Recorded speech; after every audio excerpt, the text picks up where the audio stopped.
Hello students, आज का ये वीडियो नीट काउंसलिंग से रिलेटेड है। इसमें आज की इस वीडियो में पूरा नीट काउंसलिंग कैसे होगा all India level as well as state level का। ठीक है, जिन बच्चों ने नीट का एग्जाम दिया हुआ है उनके वेबसाइट पे ऑलरेडी आंसर कीज आ गए हैं और वो खुद का एनालिसिस कर चुके हैं कि मुझे कितना मार्क्स मिला है, और उस हिसाब से उनके दिमाग में क्वेश्चंस भी चल रहे होंगे कि भाई काउंसलिंग कब चालू होगा, कैसे काउंसलिंग होगा, हमको मिलेगा कि नहीं मिलेगा, कौन से कॉलेजेस मिलेंगे, क्या कट ऑफ रहेगा। कट ऑफ से रिलेटेड मैं अभी बात नहीं करूंगा क्योंकि ऑल इंडिया रैंकिंग अभी आया नहीं है, लेकिन काउंसलिंग कैसे होगा, काउंसलिंग का प्रोसीजर क्या होगा, इससे रिलेटेड हम बात करें।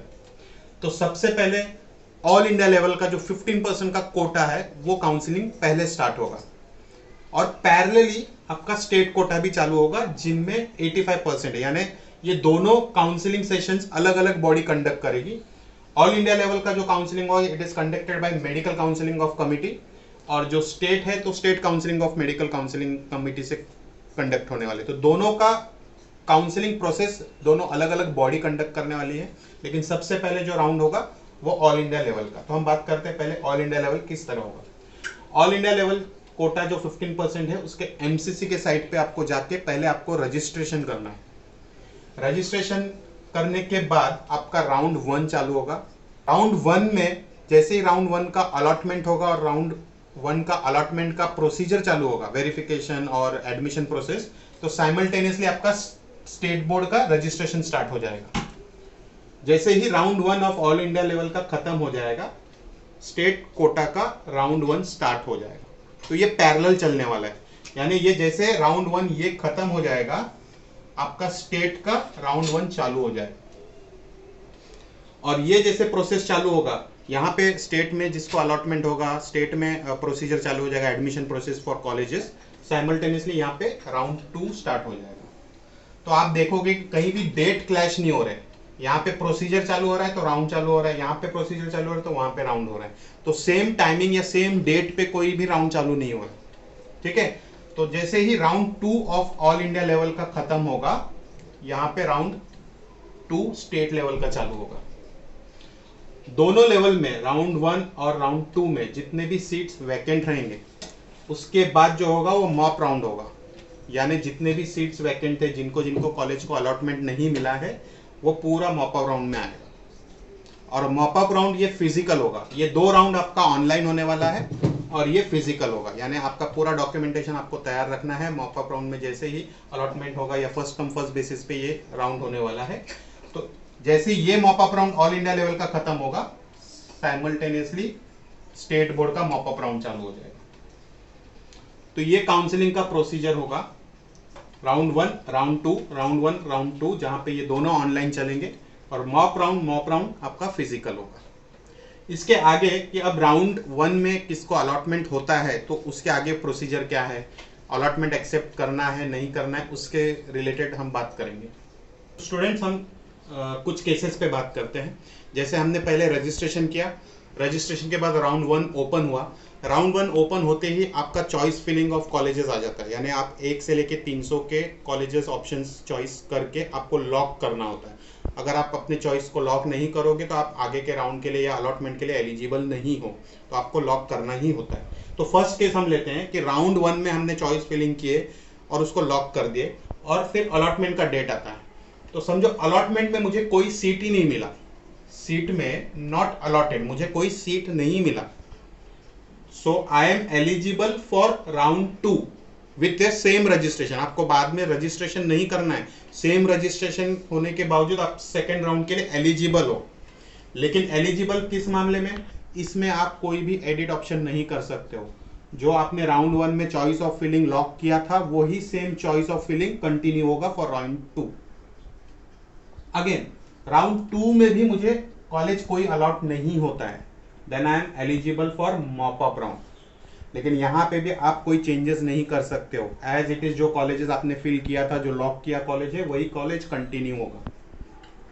ठीक है, इसके बाद भी नहीं होता है तो मॉप अप राउंड के बाद और एक स्ट्रे राउंड करके होता है जो मैनेजमेंट कोटा के थ्रू होता है, उसमें आप एलिजिबल होते हो विद द सेम रजिस्ट्रेशन। तो ये है राउंड 1, राउंड 2। समझो राउंड 1 में नहीं आए तो राउंड 2 में आप एलिजिबल हो, राउंड 2 में नहीं हो तो राउंड मॉप अप राउंड के लिए आप एलिजिबल हो। लेकिन इसमें कोई भी चेंजेस आप नहीं करोगे, same choice of filling of form continue होगा। ठीक है, सेकेंड केस पे आते हैं। सेकेंड केस में सीट अलॉट हो गया। स्टूडेंट्स जो मैं प्रोसेस बता रहा हूं वो ऑल इंडिया लेवल और स्टेट लेवल दोनों के लिए कॉमन प्रोसेस है। खाली डिफरेंसेस आपको इतना है कि ऑल इंडिया लेवल पे 15% के लिए आप एलिजिबल रहोगे और स्टेट लेवल पे आप 85% है, लेकिन दोनों का प्रोसेस सेम ही होने वाला है। एडमिशन प्रोसेस हो या राउंड अलॉटमेंट हो या सीट अलॉटमेंट हो या सीट एडमिशन कंफर्मेशन हो, प्रोसेस सेम होने वाला है। ठीक है, तो हम बढ़ते हैं सेकेंड केस के लिए। राउंड 1 में अगर मुझे सीट अलॉट होता है तो वहां पे दो ऑप्शंस आते हैं।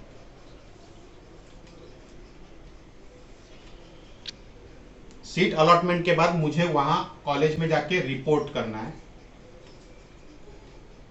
या तो मैं रिपोर्ट करता हूं या तो मैं नॉट रिपोर्टिंग। अगर मैं रिपोर्ट करता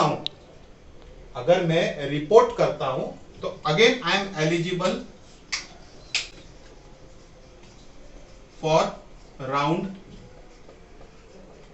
2, बट यहां पे कंफ्यूजन है।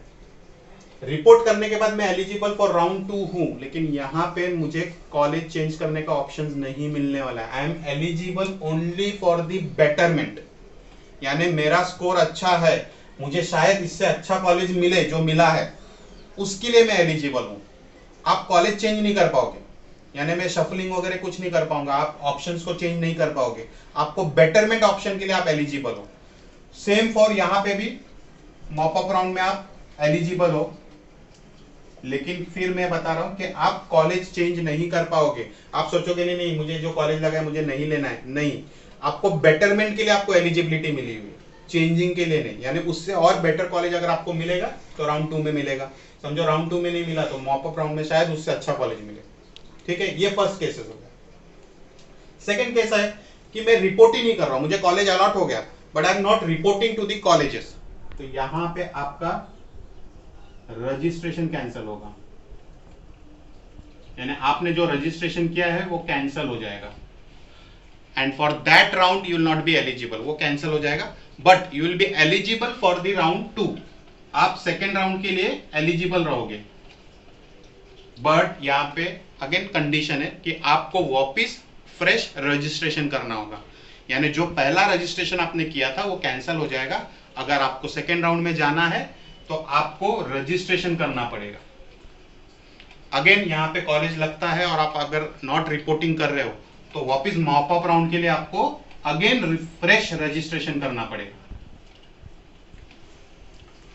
फ्रेश रजिस्ट्रेशन यानी अगर आप कॉलेज अलॉट हो गया, आप रिपोर्ट नहीं कर रहे हो तो आपका रजिस्ट्रेशन कैंसिल। आप सेकेंड राउंड के लिए एलिजिबल हो but again you have to do new registration for that. Mop up round के लिए भी एलिजिबल हो पर you have to do new registration. Case third, आपको कॉलेज लग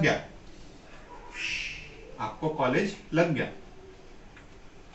आपने रिपोर्ट भी किया और बाद में आप एडमिशन कैंसिल कर रहे हो।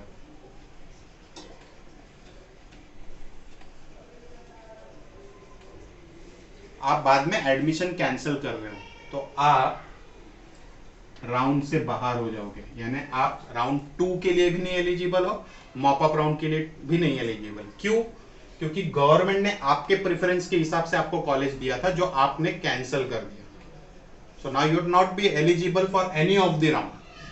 और इसमें कुछ बॉन्ड्स होते हैं जो आपको पहले साइन करने होते हैं, तो उसमें भी कुछ अमाउंट होता है जो आपको अगर पे करना पड़े। तो अगर आपको ऐसा लगता है कि जो कॉलेजेस मुझे अलॉट हुआ है मुझे नहीं चाहिए, it better you accept and go for the betterment option rather to cancel. Cancel करने से अच्छा है आप बेटरमेंट ऑप्शन के लिए जाइए, वो बेस्ट रहेगा। ठीक है स्टूडेंट्स, आप नीट काउंसलिंग प्रोसेस से रिलेटेड जो भी क्वेरीज थी आपके मन में जो चल रहा होगा, इस वीडियो से वो क्लियर हो गया होगा। इसके अलावा अगर कुछ डाउट्स है तो आप मुझे कांटेक्ट कर सकते हो। Thank you.